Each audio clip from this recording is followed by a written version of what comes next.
I think like most towns in the country, proper investment, uh, especially in the north. I think since Thatcher deindustrialisation, a lot of the good quality jobs which would have seen people follow the parents' footsteps are gone, and we're relying on moving to big cities and entering the finance and services sector. I think that leads to precarious work, a lot of precarious work that isn't going to give people the security they need. I think a place like Southport, we see a lot of younger people go to university and never come back. I think a good, thriving economy needs to be at the heart of anything we do. And like again, in the election, I talked a lot about worker-owned businesses. I think that gives sort of that good quality work where people can be proud to go and actually see the fruits of their labour borne out. I think in Southport at the moment, it's a lot of hospitality work, seasonal work, which obviously then in the off season, winter time, and that a lot of that work disappears. Uh, I think then there's the standard stuff, council work, NHS stuff, them jobs, which again have seen austerity hit them hard, real term pay cuts over a decade now. I think once you remove that money from the economy as well, it hurts every single part of the economy. It isn't just those people doing them jobs firsthand, it's the places they spend their money. And you see that's where you see the decimation of the high street.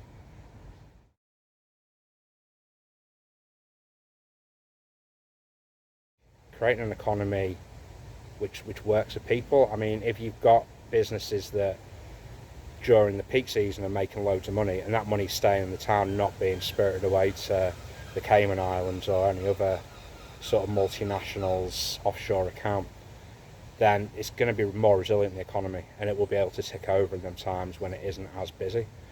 I just think it's the sort of opportunities are endless. It's whatever people are interested in, getting together with other people who share those interests and creating businesses based off the back of that and provide services to people locally.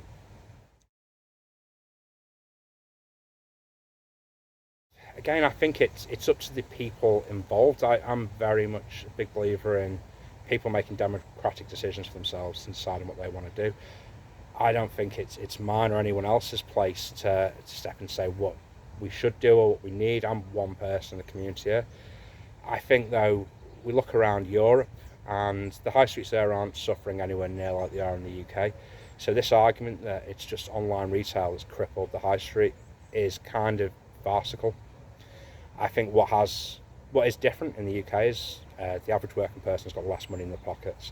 The cost of living is crippling us much more than most other countries. What they've got is nationalised energy systems, which keeps energy prices down, nationalised transport systems, which means you can get from A to B much cheaper. Proper affordable housing and rent controls and other things that mean you're not going to be gouged by a landlord. I think they're the sort of things we need to be looking at. It's not necessarily about the end product, it's about making sure work pays properly and the things we need to keep ourselves alive are affordable for us all. I mean, then you've got more money in your pocket to spend in luxury items and businesses and socialising. Yeah, so I spent quite a bit of time on a European Trade Union Federation committee. So I travelled all around different countries in Europe, sort of every couple of months we had a meeting in somewhere else. And there's not really anywhere that compares to Britain. You don't see boarded up shops when you're wandering around Berlin or Brussels or Gdynia in northern Poland or any of these places where we're almost fed to believe that, or led to believe that these places are sort of like, especially Poland, you'd think people say Poland here and you'd think, oh, third world country or something. It is absolutely not. It's much cleaner. No boarded up shops that I saw, certainly when I was wandering around. And that's a port town on the Black Sea in Poland. It's not somewhere you'd think the millionaires and billionaires of the world are investing their money in.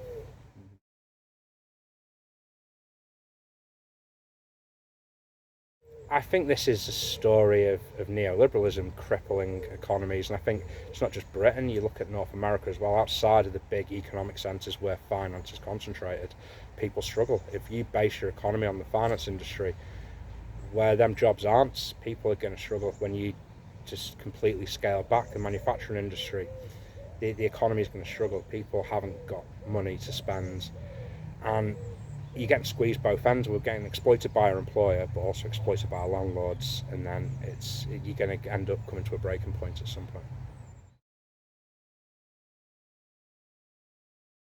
There's a lot of hopes. I wouldn't say hope, but I would like to see the Labour Party follow through with its New Deal for workers and give people proper secure work. I can't see it going anywhere near as far enough as it needs to. I think for proper justice to be delivered, we need a reset on trade union legislation back to pre-Thatcher. We need to give unions the power to organise themselves and take the shackles off workers to win things. We didn't need a minimum wage in 1979 when workers took more of the wealth than they do now, because trade unions had the power to do that. Trade unions will address the balance, not just in organised workplaces, but the other workplaces without organised labour are competing for that labour with those organised workplaces, so that drags up everyone's terms, conditions and pay. But yeah, I think that would be the biggest thing. They're already signalling that there's no money, which to me means either they're lying to us or that they are economically just illiterate. That there is money. We have a central bank. There was plenty of money in COVID to print money off to do what we need to do. There are things we need to do now which you can finance and borrow or quantitatively ease or whatever you want to do to deliver them things that need delivering. But I can't see them doing it to tie themselves in knots with the fiscal rules Rachel Reeves has talked about. That's only going to hurt working class people. I can see us about to enter another 5 to 10 years of austerity.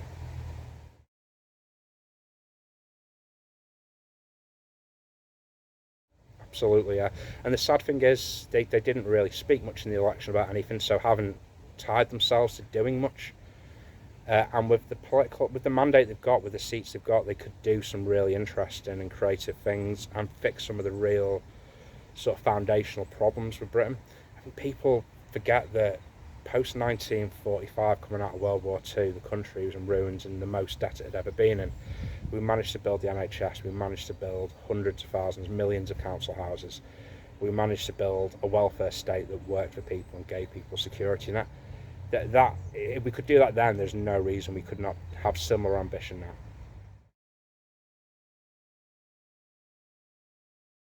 I think there's an interesting move towards people voting and electing the 5 independents in the last election, mainly on the cause of Gaza, but not just. I think Jeremy Corbyn being the most sort of high profile of them 5, and I think you see other people around the country now thinking this is a possibility. I would love to see a new political party to the left of Labour, but offering actual answers to people's issues and problems. And hopefully that gets delivered at some point in the near future. I will be a part of that once it starts and it's delivered. I think we need an organised political party that's going to deliver and tell a different narrative to what we've been told over the last 20 years and more.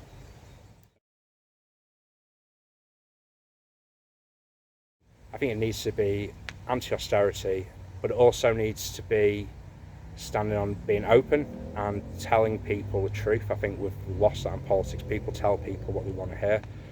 I think actually diagnosing the problems in society is important, and diagnosing the actual causes of them problems. I think we've seen far too often political parties of every persuasion blame immigrants and people coming on boats, some of the most marginalised groups of people in the world. They're not the issues. They've got no power. How can they be the people responsible for all our problems if they have no power or authority or responsibility? It's the people who fill the seats in Westminster who are to blame for the issues we've got in this country. It's the people who fill the boardrooms of the FTSE 100 companies, spiriting the wealth away from workers, that are the cause of these issues. It's not someone fleeing a war zone.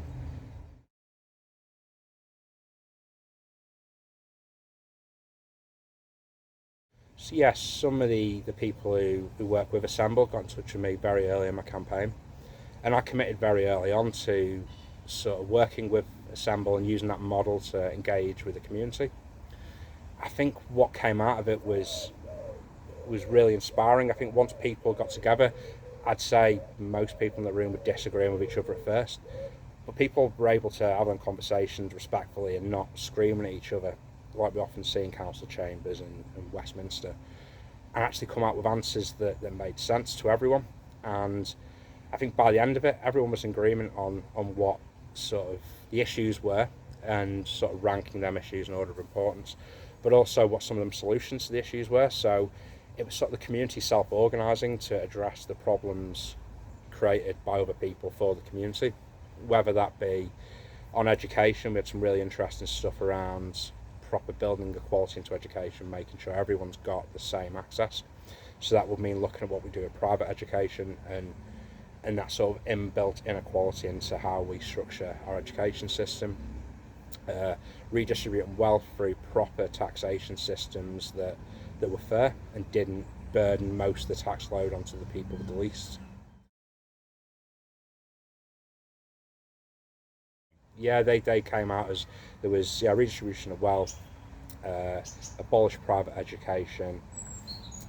There was accessibility for all built into when we're building houses, that they're built so it's not going to be inaccessible to anyone, that it's thought about that whether it be a percentage of housing stock is built to be completely accessible to people with disabilities, or we look at how we redesign all of society to do that. So accessibility is built into jobs, the surrounding area and housing.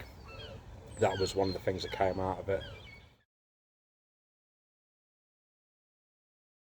Yeah, no, it was definitely spoken about, and I think, yeah, broadly, well, it was completely unanimous that there should be some sort of solidarity with Gaza shown, maybe arms embargoes, maybe looking at sanctions and how we can use our leverage to make sure that people, innocent people, aren't killed, of people killed at all, to be honest, whether innocent or not. I think there's should always be legal avenues to deal with these sort of things.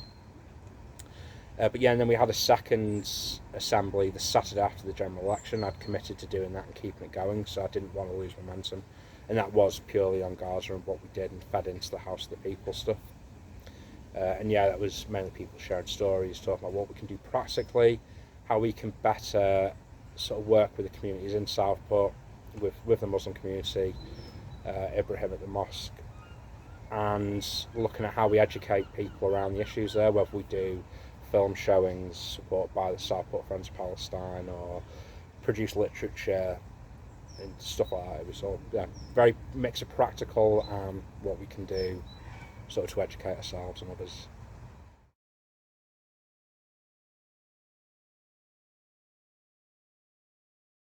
Absolutely, I think it's sort of the remedy to the damage Thatcher did and the damage neoliberalism has done to our society and communities.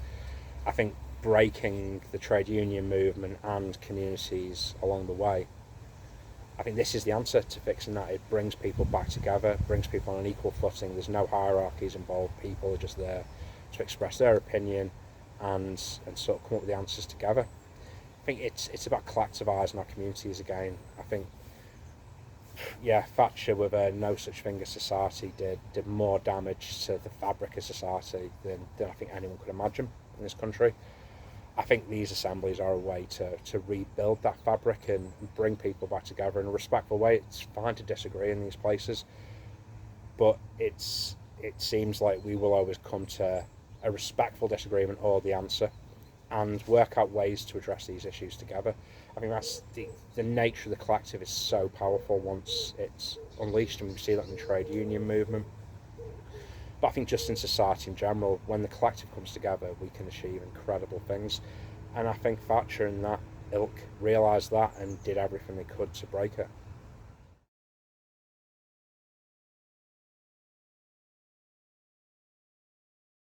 Yeah, I don't think it's possible. I think it's inevitable. I think us as a species have only got to where we are because of the collective nature of how we do things. So a good expression I've heard is there's no such thing as a conservative baby, because you don't last very long if you're an individualist as a baby. You need and rely on people to support and look after you to get to an age where you can look after yourself. I think yeah, human nature I hear all the time is greed and stuff like that. It isn't. It's looking after each other. It's supporting each other. Again, we don't get very far as a species if we aren't taking care of each other. It's only through cooperation, working together, that we get to where we are.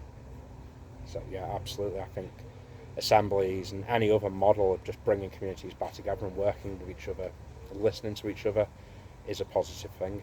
I don't have such an issue with people on the phones and stuff. I have an issue with the people who control what the apps are on the phones, and your Elon Musks and people like that who are very clearly using those platforms to generate division and hate. Yeah, I think this is technology. Technology is ambivalent. It's not good or evil. It's just a thing to be used.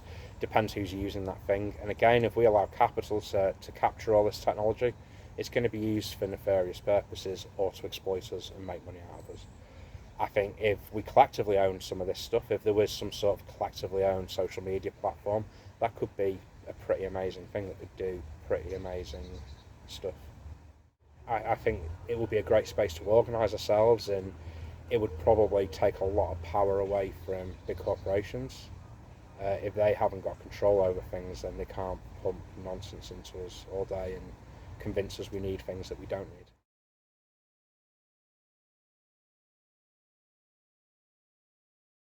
I think we can start with democratising media as much as possible where we can, whether that be through using digital platforms to make decisions on stuff so you have mass engagement, or whether it is smaller worker-owned businesses with proper democratic structures. I think democracy's got to run through it. I think as soon as you take that out and have hierarchical structures in these things, you give people power over what is and isn't allowed to be said. I think as well avoiding having sponsorship and people paying for this media to go on. It should be the end user paying for it, or the people involved, like the Morning Star with the People's Press and other establishments out in the Canary with your flat structure there now. I think these are ways we can address the issues of having people having too much editorial say over everything.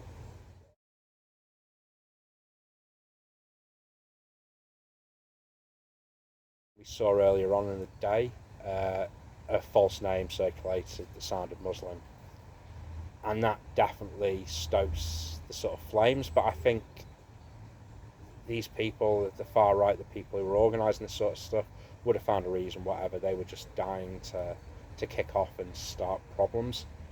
And whether that be latching on to the death of 3 innocent little girls, or any other reason why they decided to riot across the country, it's always going to be based in falsehood. I don't think there's much we can do to combat fake news.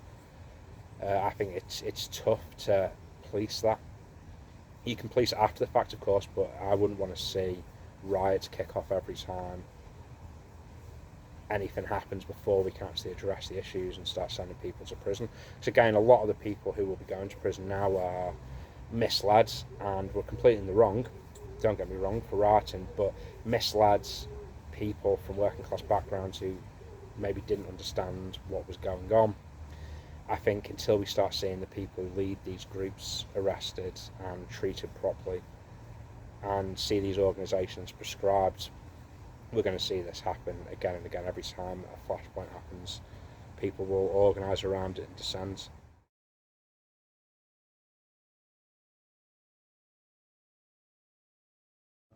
Yes, absolutely, absolutely. It's beyond doubt. He might have been saying it very cleverly to avoid prosecution, but you can see what he was alluding to throughout his social media posts.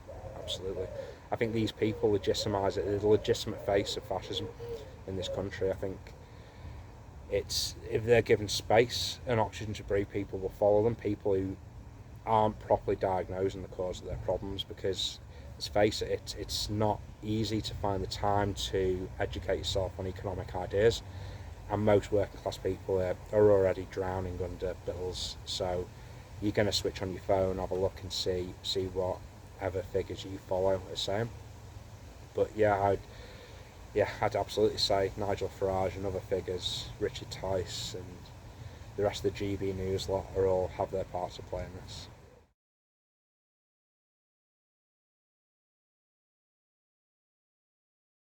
I think when people talk about genuine concerns or using the word protesters rather than rioters, that's going to be a problem. It sort of gives it an air of, it's not respectability, but an air. It masks what's going on under the surface. I think Keir Starmer started being part of this problem long before, not through directly influencing it, but not actually talking about people's material needs and what we can do and what socialism could deliver for people. I think by not having them arguments properly, it's given a lot of space to the far right to capitalise on what should be left-wing talking points. You saw the reform policies, a lot of them wouldn't have looked out of place with a far-left party in the manifesto. So they're clearly trying to appeal to a space to the left of Labour that currently isn't filled at the moment.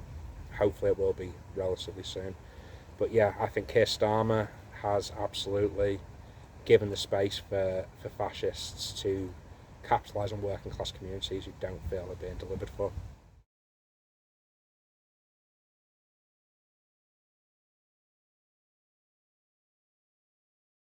Yeah, absolutely. Yeah, the economic sort of left-wing policies, which I don't for a minute believe they would have ever delivered, even if they'd had a miracle and delivered 365 MPs. I think it's just to signal. But I think people's material conditions being met are important. I think people feeling secure is important. If they don't, then they can very quickly jump to far-right parties and right-wing rhetoric. It's worrying.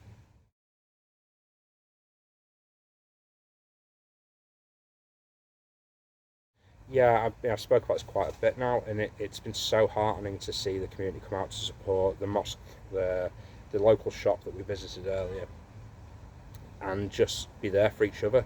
Seeing on the social media stuff's been very refreshing to see. It's almost all positive. It's people looking after each other, and you see driving around Southport today, the pink ribbons on everyone's gates, the people showing an active show of solidarity with each other. I think it's so important, and it makes me proud to be from this town, that we didn't allow what happened the night after to overshadow what this should always been about, which is mourning them three little girls. Straight away, the morning after the riots, myself and my wife went down about 8:30 in the morning, expecting to help with the clear up. It had already was pretty much spotless by 8:30 in the morning, with local builders and local businesses coming out to help with rebuilding the wall, clearing things up, sweeping everything up. The community came together very, very quickly. Local cafes sending people down with cups of coffee and stuff for people helping clear up, and cakes and things like that. A local sandwich shop sending out sandwiches to people. I think that demonstrates what Southport's about. I think Southport's awareness, it's most people are quite quiet initially, but I think when things do happen, people come together, and people are very proud of the town. Southport people are extremely proud of being from here and how the town appears to others.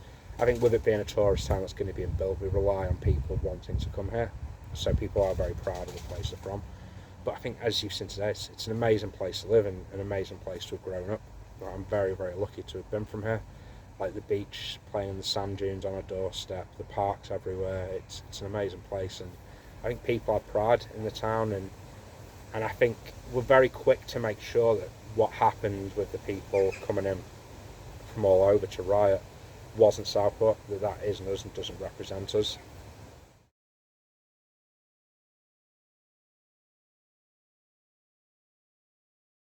I think decent attractions like we've seen with Pleasureland today.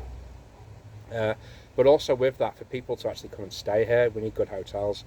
A big issue in Southport is the Britannia group of hotels bought a load of the big old, like, historical hotels in Southport that were amazing hotels back when I was growing up, and have just completely run them down. They're an absolute state now. If there aren't good places to stay here and decent quality hotels along the different price levels, then why would anyone come and stay here? They might come for a day, but they're not going to stay, and they certainly won't come back and stay the next time if they've been in one of these absolute cesspits. So getting rid of companies like Britannia and having, again, it could be something we could do as a community-owned cooperative, owning a community-owned hotel that I think people could take pride in having in the town to bring people in the investment. The coastline is stunning. I think most people don't realise how beautiful our beaches and sort of stuff is. There's also a load of nature reserves around there. There's a bird reserve at the north end of the coastal road. The stuff around Ainsdale, there's nature reserves, there's all sorts of natterjacks and newts and stuff like that. I think also the shopping sort of element, the independent stores on Lord Street, it's pretty much all independent shops, which is impressive to see when you go around most places to chain things. But just the amount of interest in little independent shops there, although again half of them are empty at the moment because of landlordism, with greedy landlords not reducing the rents on Lord Street. A lot of them owned by hedge funds based down in London. I mean, that's an issue. But again, I think the answer to all these is local people owning their local area. I imagine there will be many ways to do it through the council. It's whether the political will is there from a Labour group that seems to follow the National Party lead in this without much real imagination on how things could be different. I think, yeah, the funds are there to do all sorts of weird and wonderful projects. I think a good place to put some of that money would be in community projects, whether that's community energy or community whatever, or worker-owned shops. I think these sort of industries will pay dividends for the town and the local economy and keeping the money here and making our economy thrive.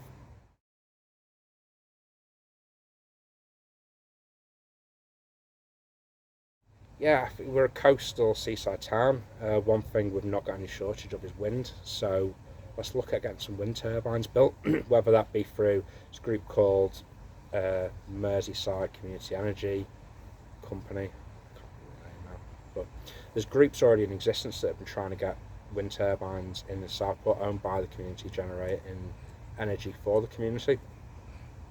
These sorts of projects I think will pay dividends because they'll also, as well as actually lowering people's bills, addressing the climate emergency to some extent. Obviously we're not going to solve that all from Southport, but we'll also play a part in changing how people think of these things, think about ownership models and think about the climate. These are as educational tools as they are actually productive tools.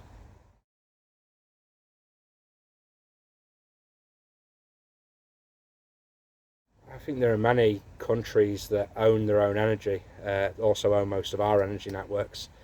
I don't. I think we've got to sort of be imaginative and creative in this. If everyone sat back and said, "But where has this worked?" then no one would have ever done anything for the first time. I'm sure. I'm no expert on this, but I'm sure there are countless examples that people could point to where energy projects are owned by the community. I know there's some in Nottingham, Preston. I know Liverpool were looking at certain things around tidal barrages and stuff in the Mersey. These things, if we don't do them now, we're going to be underwater in the next few decades, centuries. I think there's so much opportunity there with redevelopment at the pier. There's been talk about doing something eco with that, whether there be some sort of tidal barrage in the pier or energy generation or just an educational piece.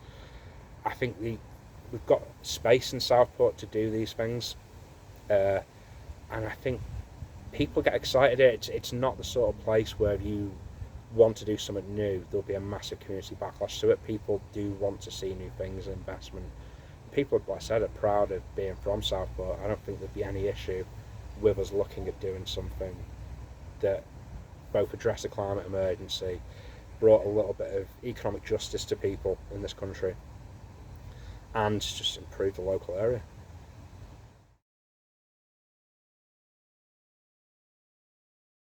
Yeah, I think so. Like I said, I've grown up in the town. Like every summer, I used to spend playing the sand dunes and messing around with my mates there all through some of my teenage years. I don't think there's anything not here. I think it comes when education opportunities aren't there, and then work opportunities. People are forced to leave for economic circumstances. I don't think most people choose to leave Southport and never come back. I think if there was good quality work here, we'd be fine. There'd be people staying here forever.